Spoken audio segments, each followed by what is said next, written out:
kumwalika futari asiyekuwa Muislamu linafaa. Mara kadhaa zimekuwa zinakuja hoja kuhusu Muislam katika kipindi hiki cha mwezi mtukufu wa Ramadhan kumwalika mtu mwingine asiyekuwa Muislam, kwamba jambo hilo halikubaliki, na wengi wamekuwa wanalipinga na limekuwa likizua mijadala huko mitandaoni. Ziara maalum ya Sheikh Mohamed Al-Ahdi kutokea nchini Kenya hapa visiwani Zanzibar, wakati akiwatembelea baadhi ya mashekhe visiwani Zanzibar, tulipata nafasi ya kumuuliza kuhusiana na fatwa ya jambo hilo la Muislam kumwalika asiyekuwa Muislam, lakini pia asiyekuwa Muislam kumwalika Muislam kwenye iftar ama chakula kwa nia kumfuturisha. Sheikh huyu anatoa ufafanuzi na anazungumzia jambo hilo. Pamoja na hayo, ziara hiyo ya Sheikh Mohamed itajumuisha dua maalum ambayo itaombea viongozi wa nchi akiwemo Rais wa Jamhuri ya Muungano wa Tanzania Daktari Samia Suluhu Hassan. Swala hili kweli limeleta utata mkubwa sana. Utaona ukiingia katika social media unapata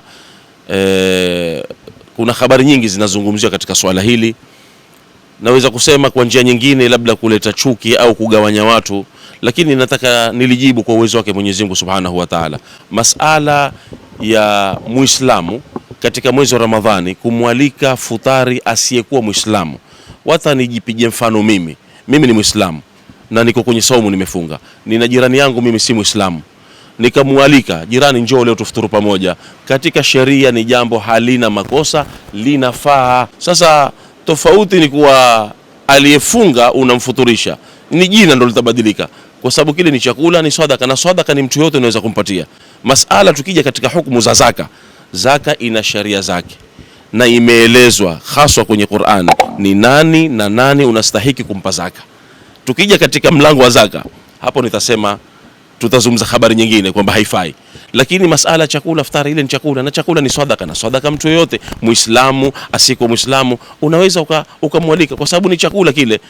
Kwa hivyo sisi kumtendea wema asiyekuwa Muislamu ni mafunzo ya Mtume Muhammad sallallahu alaihi wasallam, kwa sababu Mtume ndio alivyotuhimiza tuishi na majirani kwa wema, hata mtu kama si Muislamu. Sio kwamba sisi tumfanyie wema jirani Muislamu, hata jirani kama si Muislamu.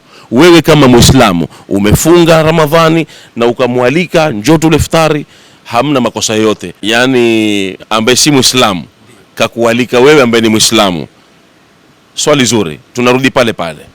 Ikiwa yeye si Muislamu na kakualika wewe ambaye kwamba ni Muislamu kwenda kukaa iftari na yeye mule chakula pamoja, hili halina ubaya wala hakuna makosa. Kwamba mimi jirani yangu si Muislamu akaja kanambia, jirani, haya njoo leo unajua umefunga Ramadhani, njoo tule pamoja, njoo tuftari pamoja, hiyo haina shida. Vitu viwili unachotakiwa uzingatie. Kwa mfano, aliyekualika kama kachinja mbuzi, sheria sisi tunaelewa kwamba ni Muislamu ndo haruhusiwi kuchinja. Kama amechinja mbuzi, nani amechinja?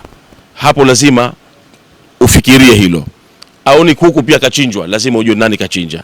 Au labda umeletwa nyama, ujue pia ni nyama gani, kwa sababu sisi tumeharamishwa kula nguruwe. Utaratibu ni kuwa mimi ninapokuja hapa siku ya Ijumaa ya mwisho Ramadhani nakuwa niko pale Masjid Nur Muhammad kwa ndugu yetu Sheikh Uthman Maalim, lakini baada ya hapo ni safari ya kurudi Tanzania bara na kuwa katika jiji la Dar es Salaam.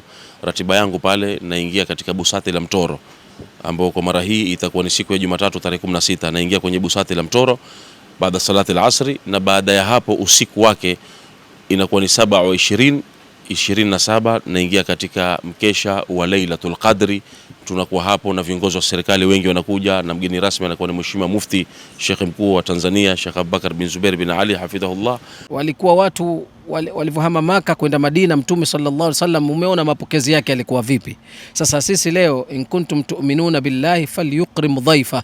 Sasa mgeni kama huyu, mgeni wa dini, mgeni ulama, alim, na akiwa amefuatana na jopo la maulama, ukawakaribisha, basi al-ulama warathatul anbiya, umemkaribisha mtume katika nyumba yako na katika maisha yako.